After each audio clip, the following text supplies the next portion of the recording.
What's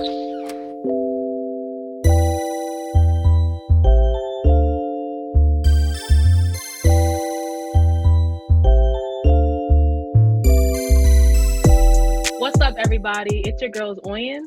Hey, y'all, it's Kennedi. What's up, y'all? It's Sunja. What's up, everybody? This is Moonchild. And welcome, everybody. You done know, see, I E1.03. I'm weak. Welcome back to Boss Talk, and thank you so much for tuning into episode 3.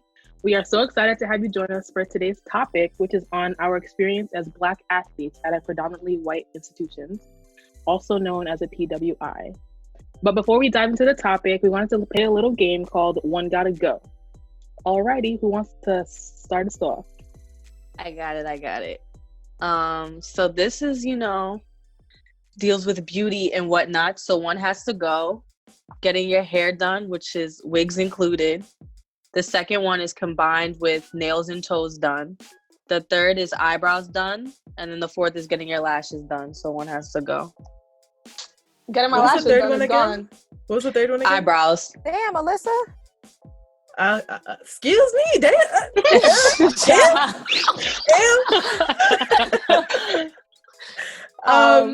Lashes for sure. Definitely lashes. Eyebrows. I could do my own lashes. You Eyebrows. definitely Get my eyelashes done. I don't get my eyebrows Eyebrows? done. I do not get my eyebrows done. Ooh, Eyelashes I will gotta look go. like Anthony Davis if I will look exactly. tweets. I will look exactly Honestly, like I look right now. Honestly, multiple of those could go, except for my nails and my toenails and my fingernails are the only one that cannot go because I can't do it myself. Facts. Everything else, I Facts. got it myself. I could do without nails, but like toes, nah. I need, cause quarantine already got my feet looking real crazy. But Crazy. I would say lashes, cause I could just we could just Eyebrows, do with the baby. little Go. mascara. It is what it Eyebrows, is. baby. There are some phenomenal lash strips out there Yo, that I can use. I be putting Facts. these. I be getting those. Some of them be like $2.99. You be like, wow, I'm a star.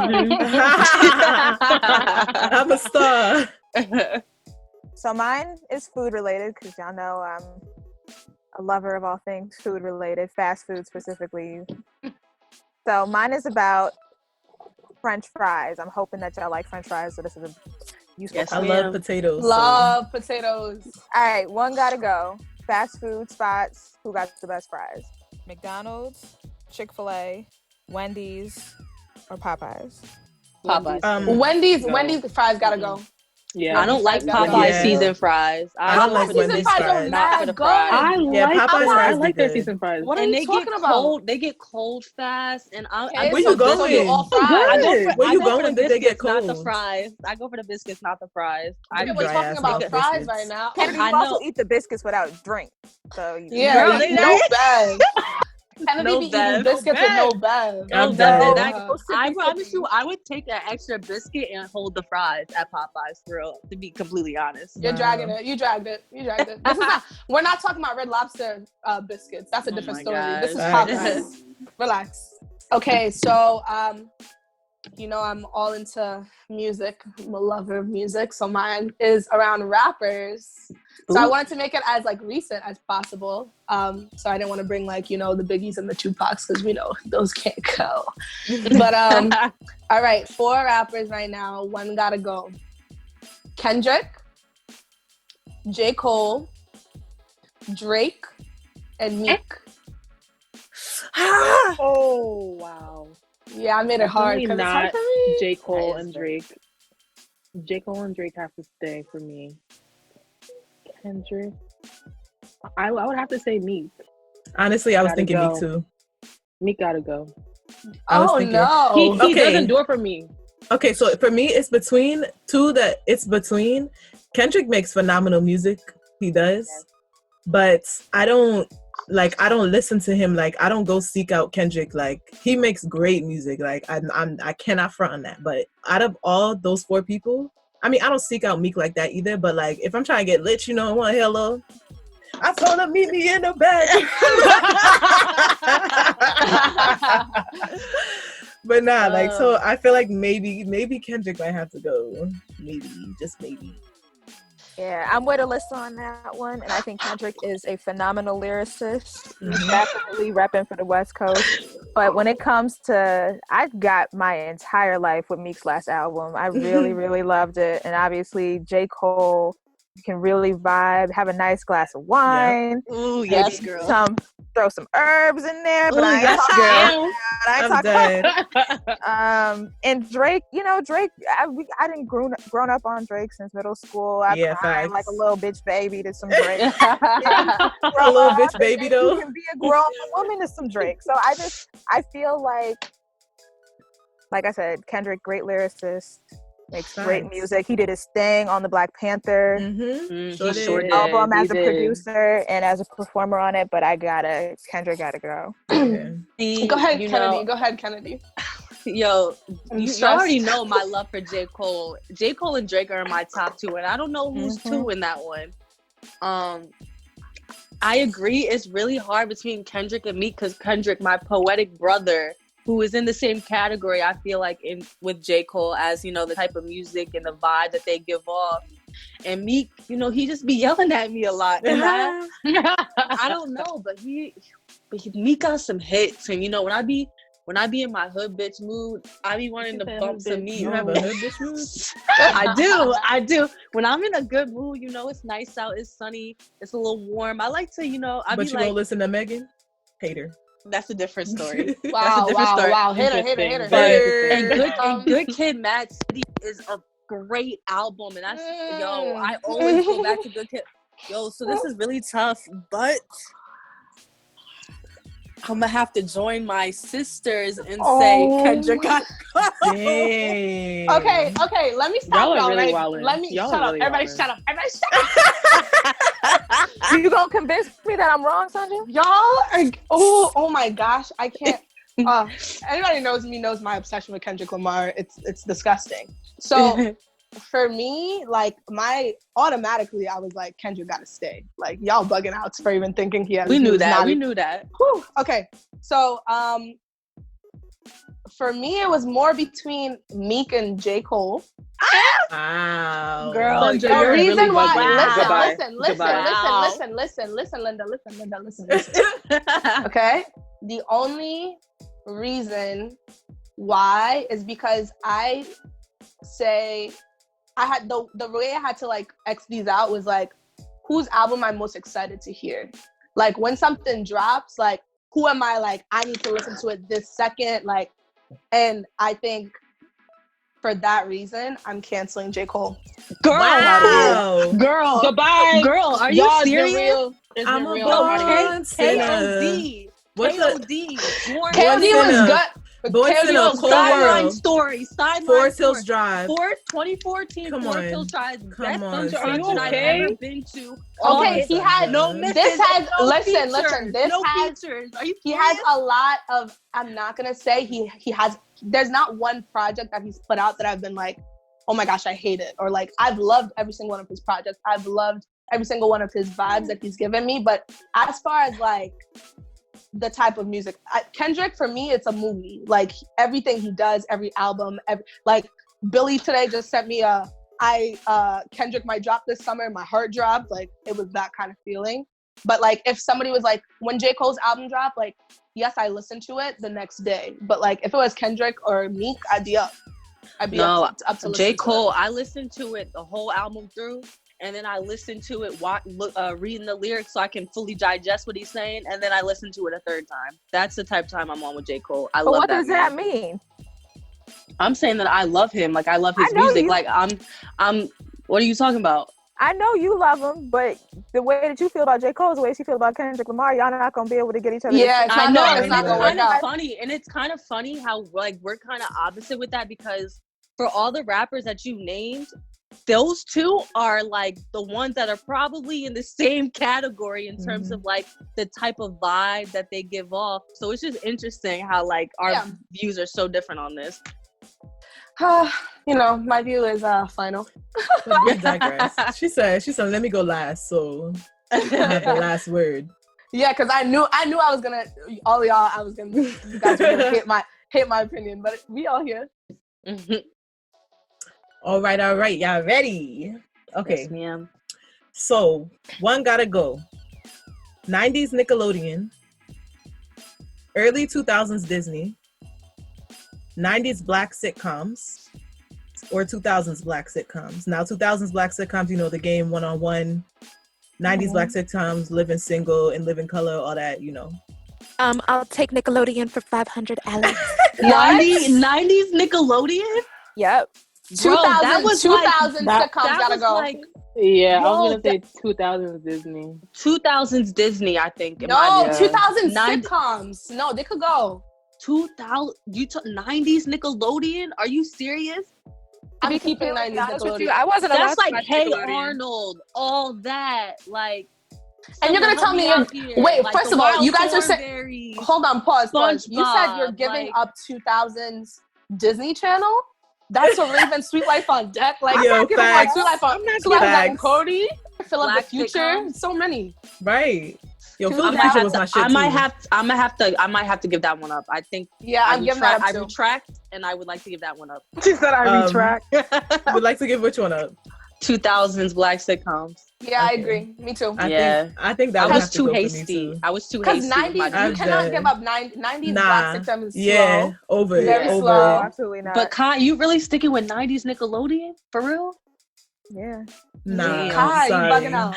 Damn. What do you I'm like? Okay, wait, Kai. What's a good? Give me like 2 good shows in 2000s sitcoms that were great. Was Smart Guy? Was Smart Guy 2000? No, that's 90s. I think. Did it? That's But did it 90s. go into the? No, but did it go Nah, into the? it's it did go yeah, it on to did, the it did, it 2000s. did. Sister, Yeah, I guess Sister it went did. into the 2000s. But Nah, I think y'all that's are a way 90s. bugging. That's a 90s. No, I think that's it a did go 90s into the sitcom. That's heavily in Just the because it 90s, goes though. into it doesn't mean that's. Yeah, But it's heavily Sister in Sister that is heavily era. in the 90s. Yeah, we're gonna. Yeah, That's probably gonna The count Parkers, for the 90s. Parkers would be the 2000s. Yo, the Parkers was my shit. Yo, It was the my- Parkers it was is my- the I still watch- Parkers. Oh my. I still watch that. I'm watching that today. The Parkers. People did sleep on One though. That was a Yeah, good they show, did. too. Yo, wait, the dad, They did. the dad on Lights one. Watching. Come What was his on. name? Something Washington. Denzel. There was My Wife and Kids. There was Everybody Hates Chris. There was the Bernie Mac show. Ooh. Like, I mean, Yeah, I'm there sticking were with my some answer. good shows. You There right. were some good shows. That's hard. Disney can go.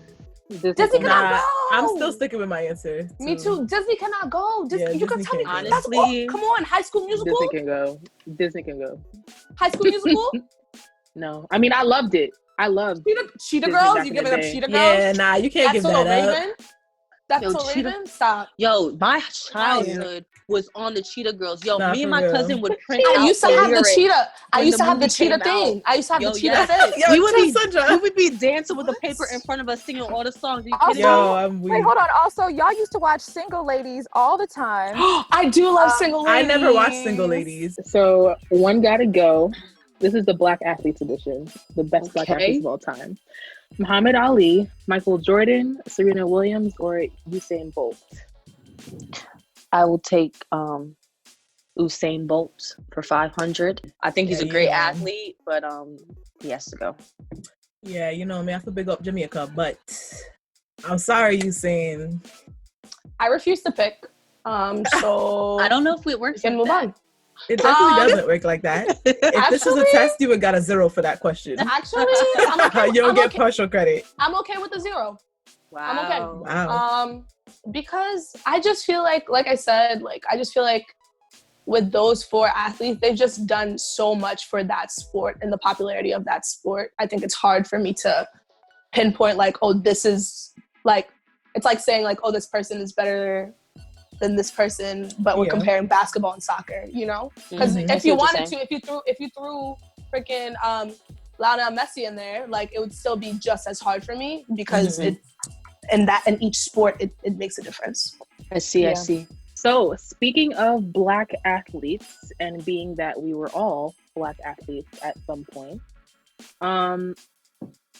I guess kind of let's have our listeners know what sports we played, what the racial disparities on our team were, kind of things like that. Also, a disclaimer to our listeners, we want to say that this is solely our experience.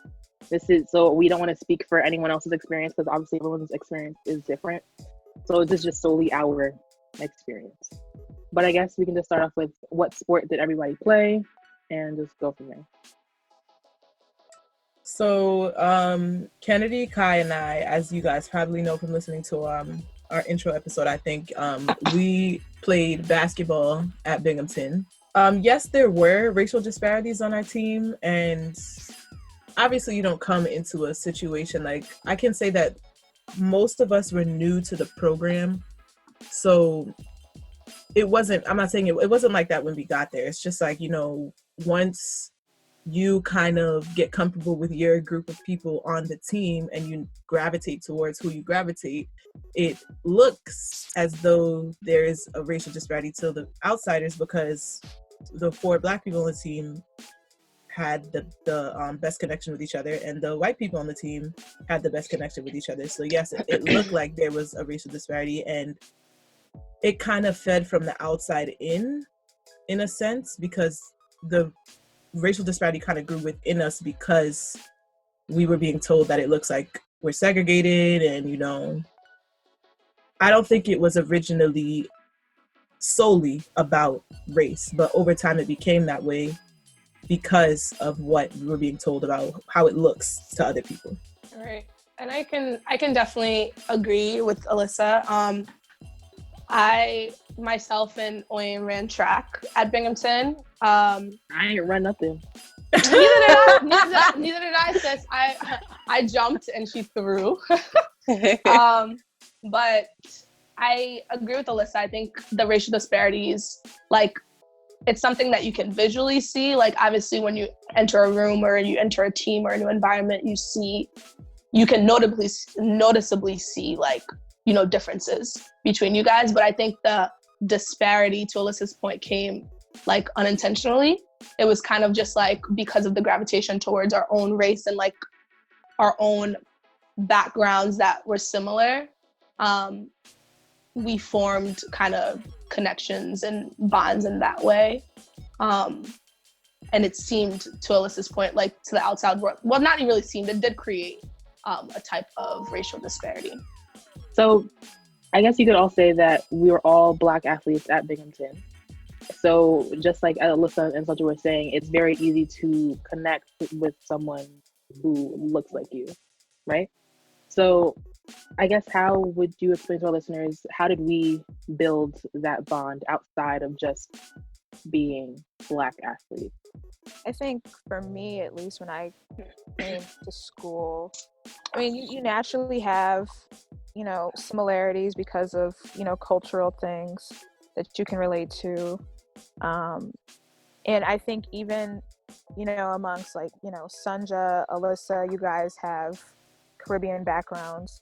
So I'm sure there were similarities between you two. I had no experiences with any other cultures really outside of the Black American culture, because that's really what I was exposed to my whole life.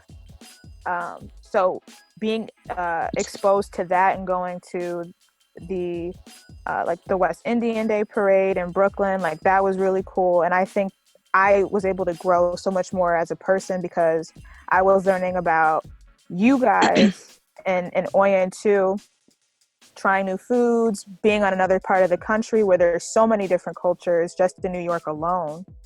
And I think outside of just the cultural things, I felt like our values were the same.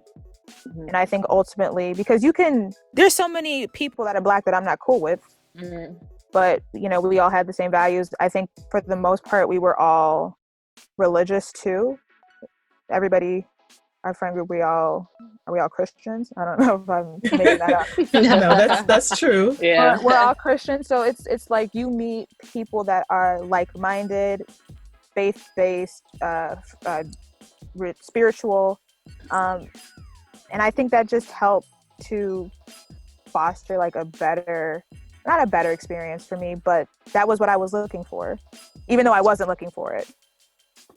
Yeah. I just want to add to that, because before I got to college, you know, I grew up in a all-white town. There was a few Black people in the town, and like Kai said, most of them were Black American, and I wasn't surrounded by those who are from different ethnicities. I do remember, though, I did have one friend who was African, but that's about it. And I still didn't know much about the African culture. So coming into college and, you know, getting, or I should say being surrounded by other Black females was very important for me, just because growing up I didn't have a strong core group of Black female friends. You know, I always hung out with white girls, which is fine, but they were just, you know, that's what I was surrounded by. So coming to college and, like Kai mentioned, you know, meeting people that had the same values as me and interests and learning about different cultures became very important to me. And also, like she mentioned, it definitely helped in my growth. And I will talk about this from days on end when people ask me, and I'm just so happy that I, you know, got to be integrated in like a community within the athletic community and get a strong group of Black female friends that, you know, we have so much to relate to in terms of, you know, being athletes and going to the PWI and experiencing different things and kind of going through different struggles and hardships together. So for me, just having you guys and, you know, how our group expanded and stuff like that, just being a part of that definitely just meant a lot to me in terms of like my growth and like my knowledge on, you know, other cultures and societal issues and things like that. Yeah, I totally agree. I think, like, for me, the biggest thing I feel like that bonded us, at least for me, is like the amount of comfort that like these spaces gave me. And I think like in a lot of the school day, or I mean, at least for me, when I was born in Haiti, so I didn't really see or interact with white people until like I was in middle school. So up until then, like it was a whole different shock. And then I moved to Long Island, so it was with a lot of white people and having to adapt and kind of like, I felt like a lot of my Blackness was being suppressed. Like when something would happen in high school or in college, even, because we're surrounded by people that didn't look like us and didn't really understand us. I didn't have a space to feel like I could express those things and those people could be in my shoes. And like, whoa, like society views us the same way and we can talk about these things in a lens that is really solely focused on how we're affected by it. And that was really what this space was about, I feel like, for me. It was beyond race. It was beyond, you know, cultural experience, which is obviously what brought us together, but it built something, a connection that was more about sisterhood and comfort. And that's what I really appreciated. Yeah, I can definitely, I agree with everything that all of you said. And just like a little bit about like me, I grew up in a Black neighborhood. I should say Caribbean neighborhood, because the majority of people who live in this neighborhood are Caribbean. And I went to majority Black schools until probably middle school, where I went to a school in Bayside. And if y'all don't know anything about Queens, that area is majority Asian. But no matter which school I was at, I always kind of gravitated to more Black friends. And most of the time they were Caribbean people as well, or like first generation Caribbean, not born in the Caribbean and migrated to America. But I don't know, that's just like the same thing even in college. I kind of still, yes, like I was around more white people or like people of different races, but I still kind of maintain the same gravitation towards Black friends. And honestly, I didn't really have white friends until I got to Binghamton, excuse me, and I was kind of forced to be in a space around like a group of white people like on my team. And it's not that it ever made me uncomfortable, but it just kind of made me, how can I say this, like just grow in that sense. Like I just realized that I can also be friends with different types of people. Mm-hmm. I would definitely say I had a situation similar to Alyssa. I grew up in Flushing, actually, fun fact. So that's also kind of like Bayside, which is more of like an Asian community in Queens. But then I moved out to Long Island. So the community I moved into was more of like a middle class Black neighborhood. So people I went to high school, people in my high school were rich, white, like whatever. But the people that I surrounded myself with who were in my neighborhood, we all went to that school. So we again shared that experience of having to go to a predominantly affluent white institution, but we were still always able to kind of be ourselves with one another. So my friend group there was like a core like 4 of us. So I was African. My other friend, she's Guyanese. Maya and Amanda were just Black American, but Maya's dad is Jamaican, so she's kind of like half and half. So like going into college, not that it wasn't like a big culture shock for me because I was already used to it because that's kind of what I saw in high school. But being able to build that bond with you guys was interesting to me because I feel like how I grew was learning different perspectives. Just how each one of us has a different perspective on life. So for me, I can be very like tunnel visioned and kind of not see like the whole picture. So you guys gave me, I guess the whole picture, if that makes sense. I feel like we're getting sappy. I want to cry. I know. Oh, yeah, I didn't know we gave you the whole picture, girl. Right? Yes, y'all did. So Sunja brought up a good point of having comfort and a safe space. Over the weekend, we were able to ask other Black athletes what their perspective was of their experience of being a Black athlete at their schools.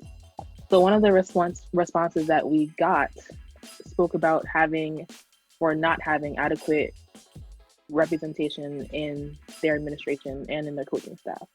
So I just wanted to pose this question to you ladies. Do you think that we had adequate representations with coaching and administrators at Binghamton? For me, I feel like I have a different view on this just because, like I said, I come from an area where I've never had a Black teacher. I've never been coached by a Black man other than my father, except for like 1 year of AAU or 2 years of AAU, I should say, AAU basketball. So coming into college and going to Binghamton, I would say like didn't know any better. So I was just already used to it. And when I got there, we had one Black coach on our staff. And for me, like, I felt I hit the lottery. Like I've never had a Black coach consistently. And so this is what I'm already used to. So just the fact that I had one, I was like, all right, like, this is cool. I didn't really think that there was an issue with, not having more, or even if I had less, I don't think, initially as a freshman, I would have, thought something kind of was up with that. So that was just kind of my initial take on just, having one Black coach and, representation at Binghamton. Because when I got to Binghamton, that was the first time I also ever had a Black professor. So this was a lot of firsts for me. So I feel like my experiences just made me a little different coming in. I wasn't too shocked with the representation that was there. I was actually kind of, excited about it, even though it still wasn't that much in my opinion. Yeah, I don't think there was much representation from what I could see in administration. I didn't have a single Black professor at Binghamton, nor did I think I had 2 different coaching staffs when I was at Binghamton. So I had a couple Black coaches out of, I think, maybe 10 that were on staff at the time I was there. But I think it's important, but it's not everything, because the last thing that I would want is to have Black administration that either doesn't advocate or doesn't act on behalf of many of the Black issues or Black causes that I'm passionate about, or that the Black community is trying to, I guess, push for. And I recall, we had a Black Lives Matter protest my sophomore year, I want to say. And they allowed the Black student body to stand in solidarity during one of the soccer games.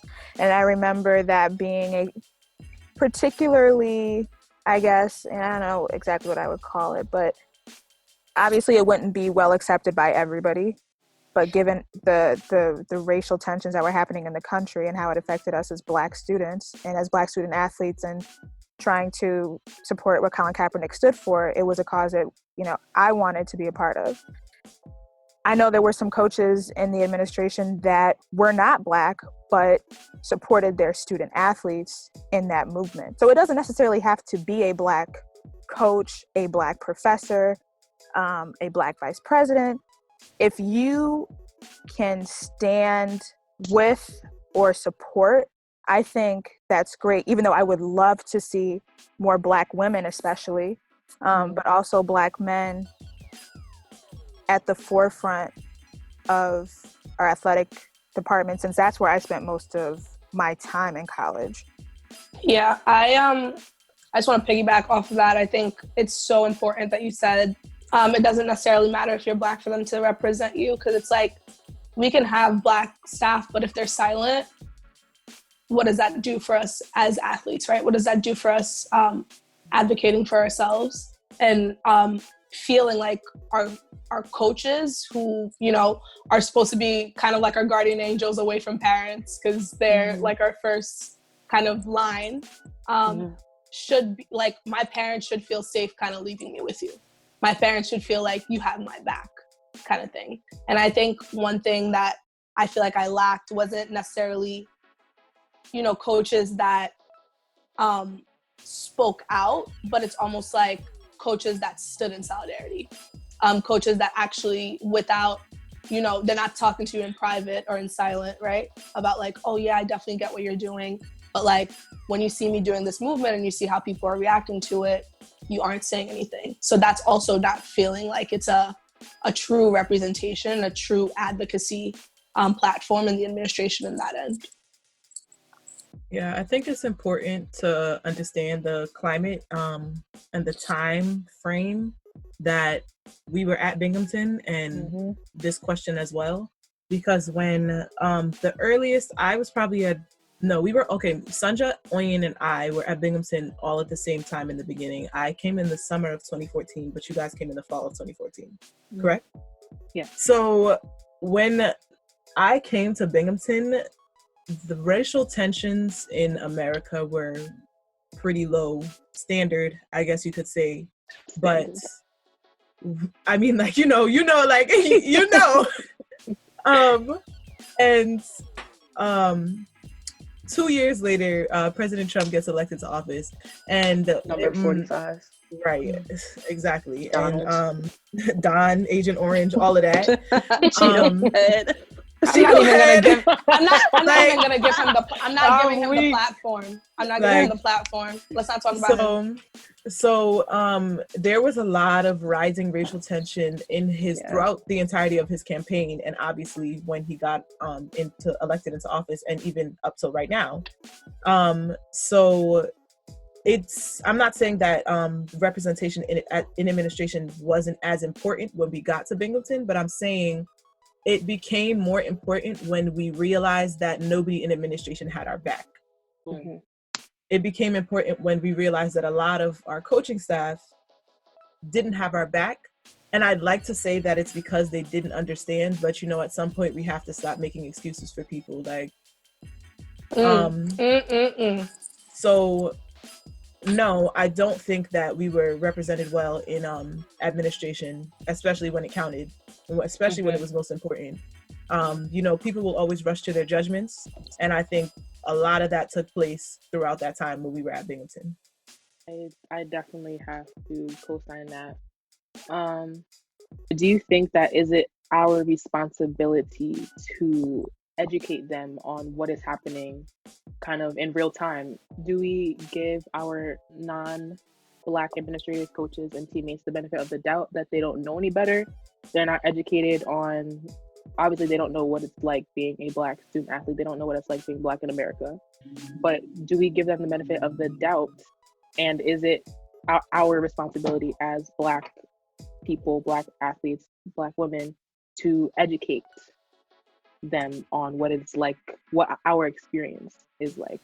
I have to just make a comment because a lot of the shit that you don't know is the same shit that we don't know. But because we're Black, we are forced to understand that Black people in America were slaves at one point.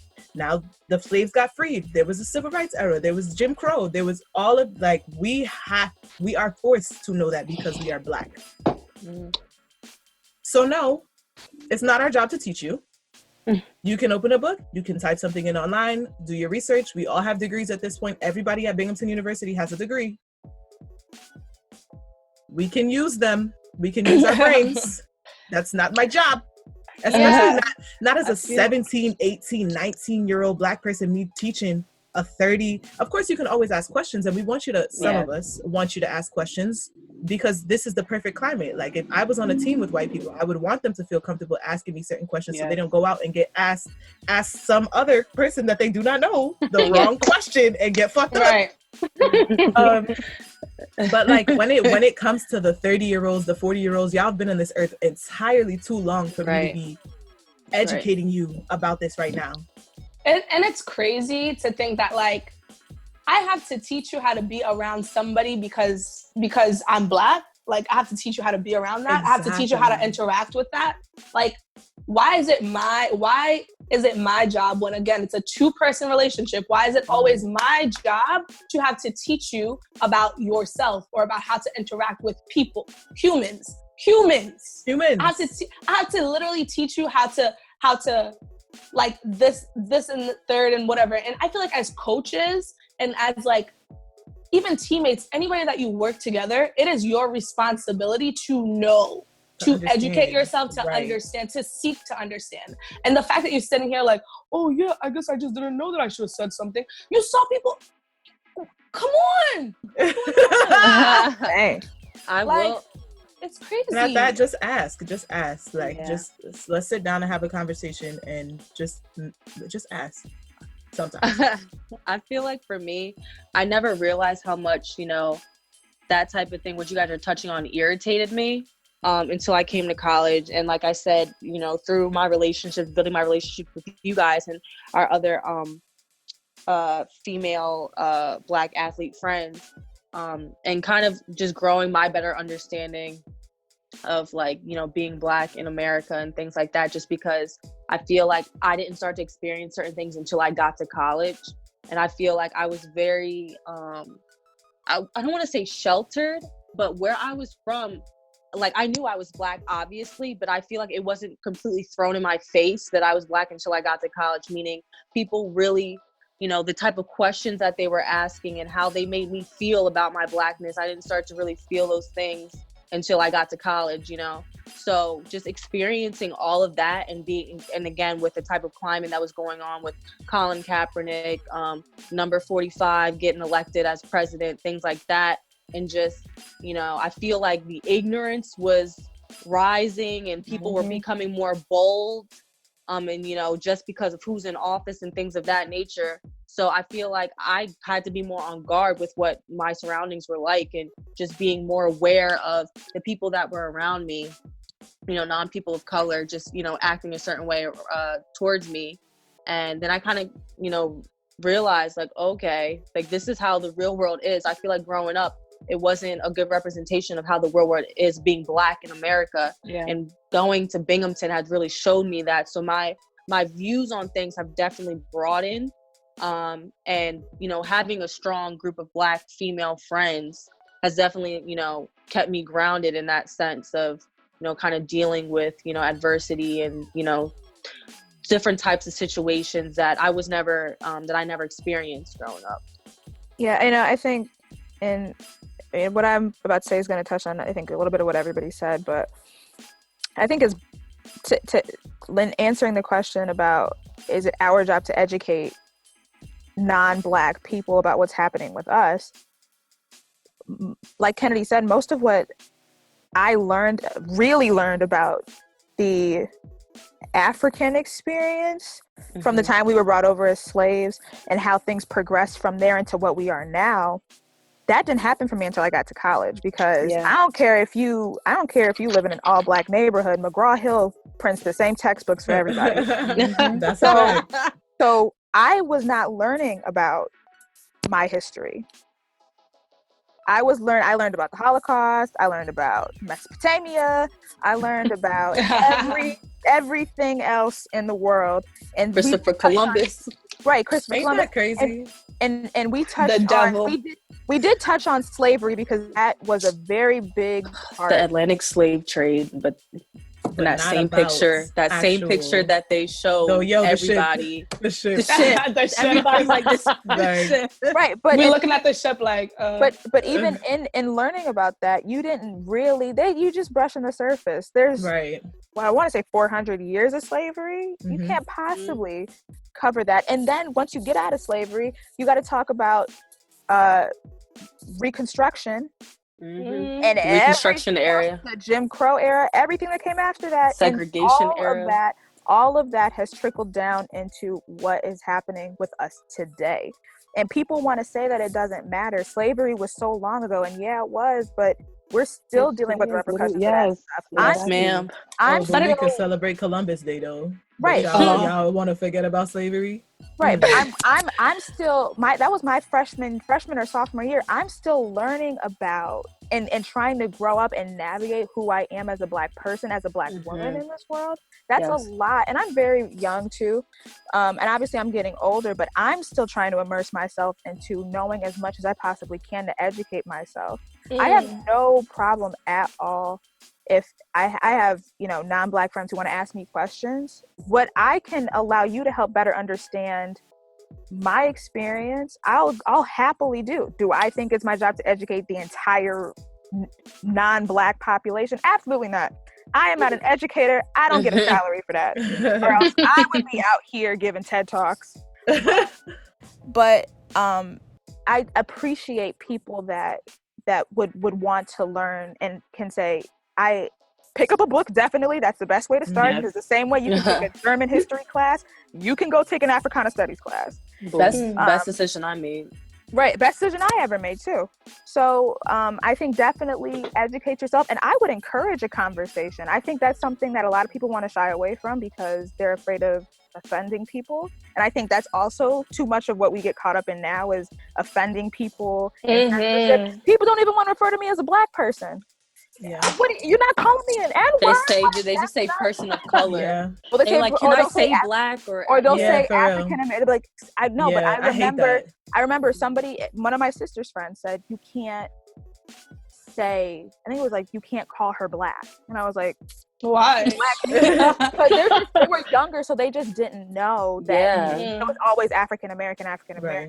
So we've really taken on censorship, and instead of just having open conversation. And I think sometimes, not that everything is allowed to be okay, but you're only going to grow through being uncomfortable and pushing those boundaries. There was nothing that was comfortable about the civil rights movement at all. Oh no. Right. But you got to grow. You got to grow through that stuff. I don't think we encourage conversation either. Yeah, but I think to your point though, like encouraging the conversation would be like for those people to be seeking the information, right? It's different. It's different, like having to start a conversation because you already said something that was uncomfortable, or you already did this thing, or something already had to come up for you to like. You don't seek the way you said you had to seek for the information about your history. The way you said you had to seek for the information about yourself, because everything that's an exposure is the others. But so what I'm saying is, if you were a non-Black person, you took an Africana Studies class. This is what happened for me. My Africana Studies professor was white dude, went to Howard, and he was immersed in Black culture. He said, "I'm going to do the opposite of what Black people have had to do their entire existence, and I'm going to immerse myself in your culture, and I'm going to understand." I learned a lot from him about my people. Right. So when I started learning, I was able to engage in conversation with him because I was more knowledgeable. It wasn't, and I was seeking information from him because he's an educator, definitely, but he had so much knowledge, and he was like, here's books for you to read. If you went and you educated yourself and you said, oh my God, I learned so much, that can spark a conversation because you're bringing something to the table and I'm bringing something to the table. So I'd be like, oh, if you thought that was crazy, guess what happened after that? Right. And then so it's like, but it's the comfort piece though. Like, so that's definitely, I agree with you, but that's still the other person also having to seek that information, right? Right, Like, and I think that's can't- necessary. Yeah. Okay. Not I from f- me, but not all your knowledge is not going to come from me. But I would appreciate right. if Showed initiative. if you took initiative, because that'll show me a lot. Yeah, I agree. And I'm going to take it on to learn something, to watch a movie, to read a book. Right. But don't expect for me to have to like explain to you every single time this thing happens in the moment. That's when it gets Blackish. Right. Exactly. Yeah. I do kind of remember, like, even when I was in college, like being on a predominantly white team and having that small group of Black friends that was on the team. I would never, say, I want you to ask me questions about such and such, but I felt that before certain things happened, we were so close as a team that those people should feel comfortable asking those kind of questions. And yes, it can be embarrassing, and I might chuckle because the way you ask a question or what you might ask, because a lot of times when non-Black people ask Black people questions, they don't even realize what they're saying is offensive until you're offended by it. But even at the same token, like, I would rather you come and ask me that question, and I'll be annoyed for a little bit and tell you, that's not the way you ask the question. But I'd rather that than you go out and you continue the way that you're living without asking those questions. Right.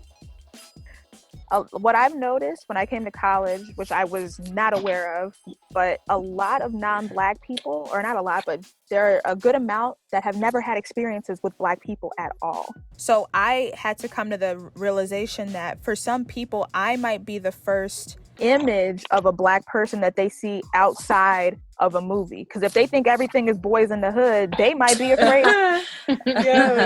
So, and I don't think it's my job to educate, but I do take pride in carrying myself in a way that, because I think that there's a stereotype that gets placed on you if you try to approach a Black person and you're afraid that they might snap on you because that's all you know. That's why non-Black people a lot of times are afraid to even have any form of interaction, because they're not comfortable. So not that I'm gonna baby you or anything like that, but to show you there ain't nothing to be afraid of. I'm a person just like you are.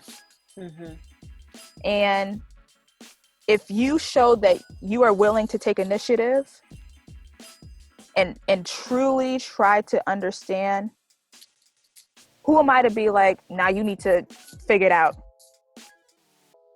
And then there's never going to be a conversation. Right. Yeah, Kai brought up a great point, actually, because now it just reminded me. I remember, like, I would have conversations about, like, kind of just my experience, I guess, being a Black woman in a predominantly white institution with my teammates, my immediate teammates, and my coach. So, like, I'm happy that they felt comfortable enough to, I guess, ask me questions. But, like, I forgot who was saying this, but at some point it's kind of like, I want you to take what my experience was and go learn more about it. Go read a book on the new Jim Crow. Yes, ma'am. Go learn about mass incarceration, like miseducation of the Negro as well. But another thing that actually came into my mind when Kai was speaking was, I felt like a lot of white people have said to me, you know what, Oyin, like, you're really easy to talk to, and kind of just like being easy, I guess, because I'm Black, and because you assume that because I'm Black, I'm going to be extremely threatening, like, blah, blah, blah. But, like, anytime they said that, I'm just sitting there like, you don't even realize it's offensive. Like, thank you, but like, thank you. Like, maybe I don't really understand where you're coming from. Like, rule of thumb. I definitely think that a lot of Black people in general are very quick to kind of like jump at people's throat if they ask someone a question. But like, you as a non-Black person kind of have to understand that some of the things that do come out of your mouth can be extremely fucking offensive. So I just want to add real quick. It just also depends. One, like, is this your first time asking a question? Like, there's one. It's for me. I feel like, you know, if you're really coming from a space where you genuinely don't know, and you know, you may come from an area where there are no Black people, fine. And like, the first question you ever ask me, if it may come off kind of not like the best, I may be a little more lenient with answering. But if this is the third and fourth time and you're still coming to me incorrect and with ignorance, then I'm gonna have a problem with it, because now you're just not even trying. You're just like saying whatever you want, whatever comes out of your mouth. In my opinion, like, if it's the first time and just depending on the situation and who you are, I may be a little more open to, well, I wouldn't say open, but I wouldn't have much of an attitude when answering a question personally. That's just me. Then if, you know, this is the several times that you're asking a question to me and you're continuing to ask it in just ways that are going to be offensive, because the first time I'll correct you and be like, you know, this is how you ask if you were to talk to somebody else. But if you continue to act, or if you continue to ask the question with disrespect or ignorance and stuff like that, you know, moving forward, then we're gonna have a problem. You know what it is? Because I just feel like I'm at a place in my life, like at my young age of, how old am I? 23. Damn, you forgot again. Again, I keep forgetting. At my young, like, I feel like I'm at a place in my life. If you're in my age group, if you're in my, you know, if you're somebody comfortable enough to ask me that question, right? You're probably around my age group. You're an adult, right? And I feel like at that point, you've been conditioned so much. And if you haven't seeked to ask a little random question like that's offensive, that's already telling me that you was never trying to interact with people like us, right? So I feel like if it's a child, like of another race, and I think that asks something like that or says a comment like that, I think that's a different kind of conversation that you're having. But if we're both grown, we both go to Binghamton University, you know, we both have access at this point to the same opportunity, right? I have access to go seek out this information. I have a computer, you have a computer. We have these classes offered to us. It's just what you choose to prioritize. So you're saying that, like, by you not seeking out this information, like, you're saying that interacting with me is not a priority to you. That's what you're telling me at this point in my life. So I feel like if you're coming to me, if a random person came to me, right? I'm not an uninviting person, right? If a person came to me and said something like super uncomfortable, I don't know, somebody's throwing an uncomfortable comment out. Oh, I have a real great one. Okay, actually, I don't know if it's great, but I remember one time I was in middle school, and like I said, I went to school with a bunch of Asian people. This girl leaned over to me and she goes, "Why are your elbows black?" And I said, I looked at my elbows and I said, "I don't know." And then she turned to her friend and started whispering and pointing at my elbows, like there was a problem with my elbows being black. Wow. I'm black. Wow. Are my elbows black? So I guess if it's a comment like that, I treat ignorance with, I usually laugh and I look at you and I walk away because I don't have time for that. But I think if it's something more like, it depends. Like, if I'm in a class or if I'm in like a discussion, this white person asks a very serious question that's like not minimal. Like, it's not something that on interaction, like, I'm a human. Like, some white people have darker elbows too. Like, what do you mean? You know, like, you don't go around asking them why their elbows are black or not the same color as them. It's the little interactions like that. I feel like I can't tolerate answering random I have a question, Sunja. Other race bullshit. Yeah. So now I completely understand where you're coming from, and I feel like you're correct in the fact that this age, with you being the young, beautiful age of 23 and whatnot, it probably would be kind of like, you know, surprising the fact that someone's coming to you still with ignorance, being a young adult. Not surprising, but unwelcoming, I would say. I don't want it. Fair enough. Unwelcoming. So now what if you're back in college, right? Let's say you're a freshman or a sophomore. So you're just, you know, you're still young in that aspect. Like, you're not an upperclassman yet in college. And you have a new teammate that comes from an area where there are there aren't really any minorities being Black or anything else than a white person, they ask you why they can't say the N-word, how would you respond? And would you be how would you feel about that question? So I think again, conversations like that need to happen with comfort. You can't just jump into a conversation like that. If you're my teammate, I think that conversation is probably gonna come after a month or two of us like, you know, hanging out, getting to know each other. And in that sense, like I would make it my business because I know number one, we have to work on a team. Number two, like I would make it my business to kind of have to, you know, try to understand where you're coming from. Like, oh, hey, they came from this place. They don't know this. And I get that. Because I have to work with you, it's a different kind of situation. Versus like, if I'm still a freshman, still young, whatever, and some other random person, I don't know, ask me that kind of question, it would be a different type of response, right? Number one, am I gonna have to see you again? Like, do I care about interacting with you? Which is not a great mentality to have, but whatever. And then number two is like, how much is this conversation going to benefit the both of us, or going to benefit your view, right, on the situation? If you're just asking me that and you take that information and I see you go around and you still say the N-word, like that's, I'm not talking to you about stuff like that again. You know what I mean? Yeah. But it's things like that. I think it depends on the relationship itself. Gotcha.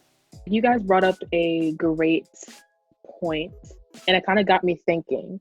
So you know how like we all have what is it called? Not electives, gen eds. Gen eds. We all have to take a gen ed in order to graduate. So like kind of why is it not mandatory to take an Africana Studies class? Because I know like a lot of like STEM majors don't really kind of have that experience taking, you know, the new Jim Crow 101. Right. So it's just like, I feel like if the education system kind of changed itself to that, a lot more people will be able to be more knowledgeable on the fact that, you know, Black people have had a tough time already, like from the moment that they stepped foot onto American soil. Yeah, I don't know. I feel like you're low-key already answering my own damn question, but I mean, society hasn't changed much. Like things are just more hidden. They're more covert. Like the same people run the world, the same people run our institutions. It's those same people that are running these institutions that are paying for what goes in and what's funded and things that are funded. And like, we know we live in a capitalistic society. So it's very, whoever runs the money runs the courses, runs what's out there, what's published. And why would they want to put forefront to this culture that they already deem to be not great? Right. I think that, like Sunja said, the same thing is happening. It's just more covert now, to the point that a lot of people living in this country don't even think that racism is an issue. They don't see that as an issue here. So I don't understand why would we need to teach people about Africans when we don't need to teach them about Europeans, and we don't need to teach them about Asians? It becomes instead of Black Lives Matter, it becomes all lives matter. All cultures matter. Why don't we teach people about this, that, and the third, instead of understanding that at the base of this country was founded on racism. It was founded on slavery and all of that. And maybe we need to take a look at that, all of us, all races, to understand what's going on today. And that starts also from young, you know, like you can't have just like us. We weren't exposed to, I mean, I was a little bit more, but like children growing up, like the kids that I teach, well, not them too. Children growing up, like most children growing up don't have that access to like even learning about anything that has to do with us. So why would like randomly they would just wake up one day and be like, oh, like I need to take this class, or like I should take this class. Like if you've never even been exposed to any part of that, white kids, Black kids, whatever, gender, color, whatever you are, if you weren't exposed to that from the very get-go, the reason why we gravitate towards it is because we are it, right? It's our culture. Versus like, why would they gravitate towards something why would the majority of people going to college gravitate towards something that like, number one, it would benefit them socially because interactions, but would not in the near future benefit them. Yeah, this country has never prioritized anything that had to do with the advancement of Black Yeah. people. So there's no reason for the mandate that we take that class. And then white people, I'll say white people because this country was founded on, white men run this country. White people do not like you calling them racist, even though I don't think everything that has to deal with everything Africana studies related is racism. Right. But nobody likes to be called a racist. A lot of things that happened once we were taken as slaves in the transatlantic slave trade was despicable. We have still not, as a country, identified anything that happened to Black people as wrong. We are still holding on to Confederate flags and Robert E. Lee statues. We are not ready to give up that part of what despicable behavior was done to us. We're holding on to that. That's what's founded in this country. Yeah. Releasing that as mandatory literature, movies, courses, that is not going to benefit what America stands for at all. And I wish books in the South. Right, and I wish more Black people would pick up books and read so that they can understand too. Yep. Because knowledge is power, and if the white man never wanted us to read, what do you think we need to be doing? If they said Black people don't need to learn how to read and write, what do you think we need to be doing? Because they know that is the key to getting out of a lot of this oppression that is going on. I didn't mean to do all that with my neck. And I know it's not everything. I know it's not everything, but there is so much knowledge in knowing. Yes, ma'am. Your path. They don't want us to know that. So whatever. That's what I had to say. Y'all all were preaching just now, but bringing it back to our experience being Black athletes, did you ever feel like you had to choose between the two, being Black and being an athlete? Well, I can remember a very specific story. I can remember a very specific story that pertains to this exact question. And Kai kind of brought it up a little bit earlier where she talked about students in the Black student body coming to a soccer game and doing what Colin Kaepernick was doing at the time, kneeling or sitting for the anthem, which they did. And I can remember me specifically, I had class on this day. So I was going to the soccer game, but I missed the first half because I had just got out of class. As I was coming in, I saw everybody leaving, but I think I had known about what they were doing beforehand anyway. And Kennedi, Kai, and I have spoken about this, and we remember this very vividly. We were standing on the circle where we circle up before and after practices at half court for people who don't really know our program or whatever. But we circled up, and a person of authority basically went on a tangent about how a certain group of people had come to the soccer game and done something very disrespectful to, she never said it was disrespectful to the United States of America, to the flag.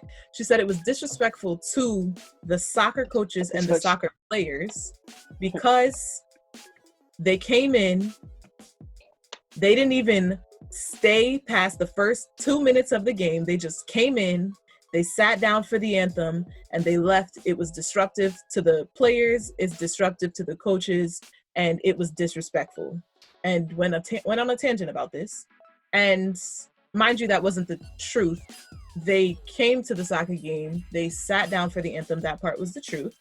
And they had previously spoken to the coaching staff of the soccer team so that the coaching staff would know that this was going to happen.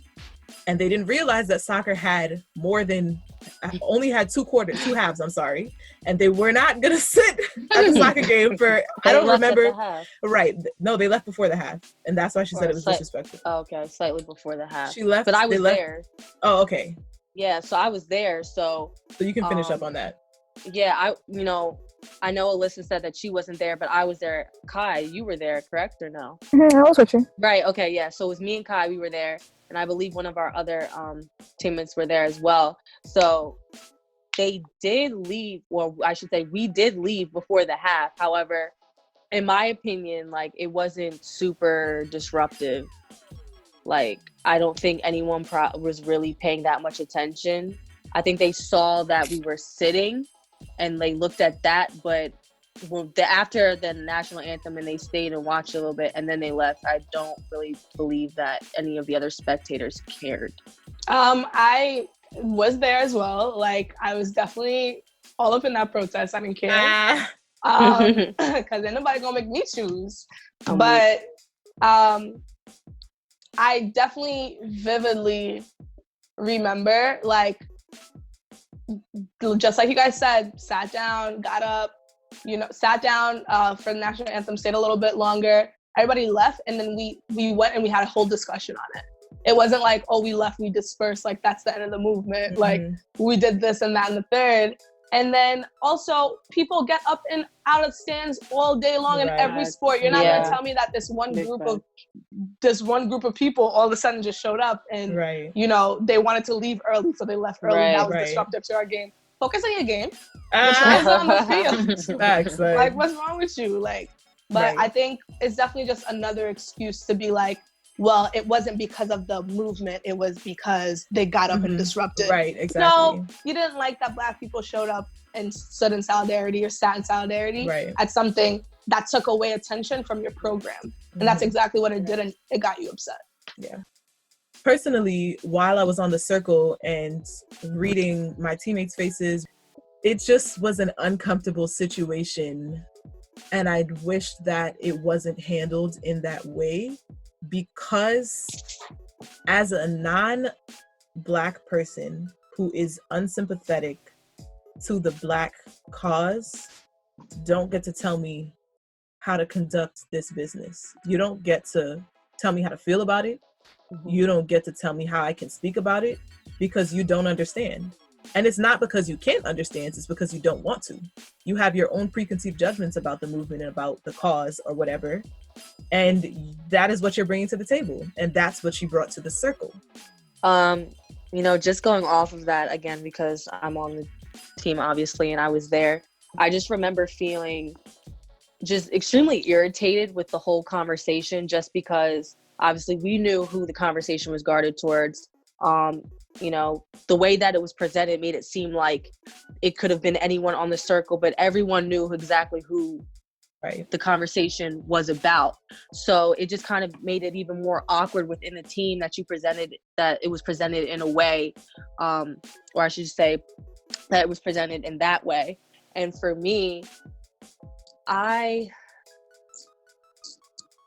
never felt like I've had to choose between being Black and being an athlete until that very moment. I feel like it was more prevalent to me. When you come into a school, they expect you to obviously, wear that uniform proudly, represent that school in a certain way and things like that. But at the end of the day, I can't change the color of my skin. You can't ask me to not stand up for certain beliefs that I have that pertains to my people. I feel like that is completely unfair. And I feel like it is so wrong for institutions to ask that of their athletes.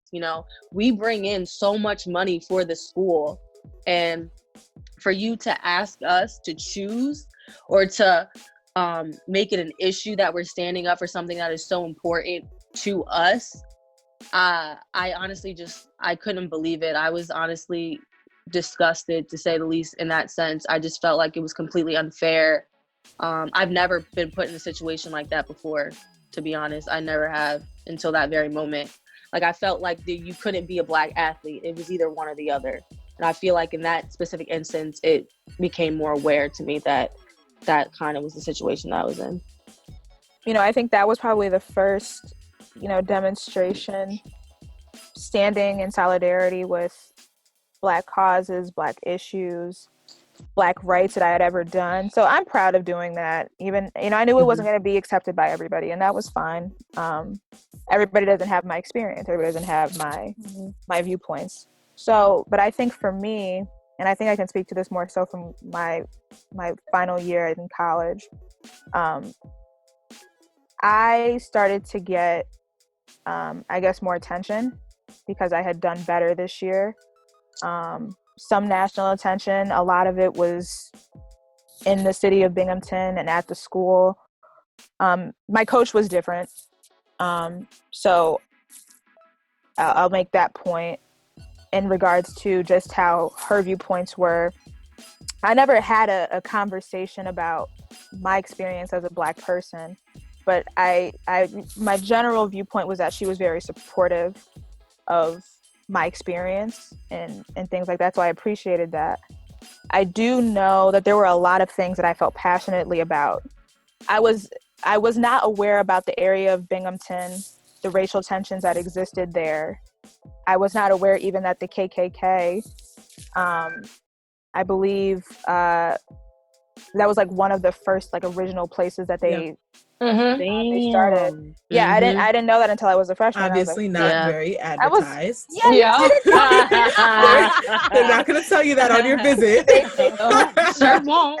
on my visit. They failed to mention that. Right. But I was aware as I, started to get older about what life was like outside of campus, and how people felt, and knowing that the fan base that would come to basketball games was definitely not a fan base that looked like mine. And obviously you're supposed to conduct yourself as an athlete who is in front of media. You're representing the viewpoints of, you're representing the team. You're representing your coach, the administration. So you don't want to do anything to make the school look bad. And I totally understood that. And it wasn't about them looking bad. I just didn't know if what I would want to say on any platform that I had would be silenced because it wasn't the widely accepted opinion or belief of the majority of the people that lived in that area. And I was aware that I started to have more influence. Not that I wasn't ever going to speak up for what I believed in, but I was more conscious, I think, because I knew that my ideas could be silenced. So I often would go to Black Student Union meetings. That's where I felt comfortable voicing how I felt in terms of being an athlete, because those experiences were different than people who were not athletes at school. But there were also people that could validate what I was saying. And I knew, even though it could start a debate, if certain people didn't feel the same way, I wasn't going to be an outsider. So I definitely appreciate you bringing up that, because I feel like a lot of athletes kind of have to go through that between choosing between being an athlete and being Black, even though at the end of the day, like Kennedi said, we're Black people. So for our listeners who want to learn a little bit more about this topic, there is a book called The $40 Million Slave by William C. Rodin.